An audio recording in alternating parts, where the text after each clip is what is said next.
আসসালামু আলাইকুম। কেমন আছেন সবাই? আশা করি ভালো আছেন। আজকে আমি দেখাবো আপনারা পিসিতে কিভাবে আপনাদের বিডিএক্স স্পিডটি বাইপাস করতে পারবেন। চলুন, বিডিএক্স বাইপাস করতে হলে আপনাকে সর্বপ্রথম একটি অ্যাপস ইনস্টল দিতে হবে। এই অ্যাপসটির লিঙ্ক আমি ডিসক্রিপশন বক্সে দিয়ে দেবো, ওখান থেকে আপনারা ডাউনলোড করে নেবেন। চলুন অ্যাপটি ইনস্টল দিই।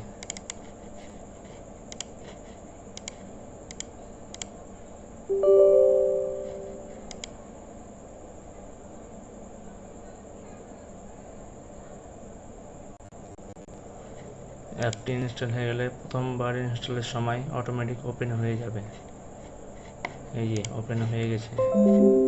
এটি হলো ওল্ড ভার্সন, এর আপডেট ভার্সন আছে, কিন্তু আমি যেগুলো কনফিগ দেব এগুলো আপডেট ভার্সনে সাপোর্ট খাবে না। নেক্সট করবেন, নেক্সট, গেট স্টার্ট, অ্যাগ্রি, ওকে। এবার চলুন কনফিগ ফাইলটি কোথায় আছে দেখে নিই। কনফিগ ফাইলটি আমার ডেস্কটপে নিউ ফোল্ডারে আছে। আমি ফাইলে যাই, ব্রাউজার দিয়ে ডেস্কটপ ক্লিক করে নিউ ফোল্ডার সিলেক্ট করে ফাইলটি পেয়ে গেলাম। ফাইলটি ক্লিক করে ইম্পোর্ট হয়ে যাবে। ইম্পোর্ট হতে প্রথমে আপনাকে পাসওয়ার্ড দেওয়া লাগবে। পাসওয়ার্ডটি ফাইলের সাথে, কনফিগ ফাইলের সাথে আমি দিয়ে দেব। পাসওয়ার্ডটি দিয়ে কানেক্ট করবেন।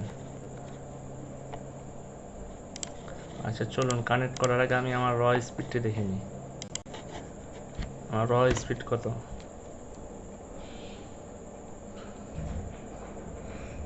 আমার র স্পিড হলো 10 Mbps।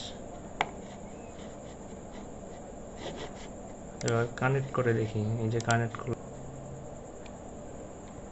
এই কানেক্ট হয়ে গেল। এবার আমার স্পিডটি চেক করে দিই। এই যে আমি আবার চেক দিলাম। এই যে দেখেন আমার বিডিএক্স স্পিড বাইপাস হয়ে গেছে। আপনারা এইভাবে ওপেন ভিপিএন কনফিগ ইনপুট করে পাসওয়ার্ড দিয়ে আপনার স্পিডটি বাইপাস করতে পারবেন। এবার আমি অফ করে দেখি। এই যে আগের স্পিডে চলে এসেছে। এবার আমি কানেক্ট করে দেখি।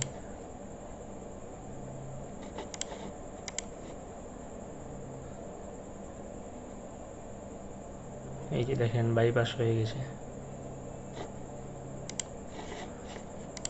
এভাবে আপনারা আপনার পিসি থেকে আপনার ইন্টারনেটের বিডিএক্স স্পিড বাইপাস করতে পারবেন। ধন্যবাদ সবাইকে।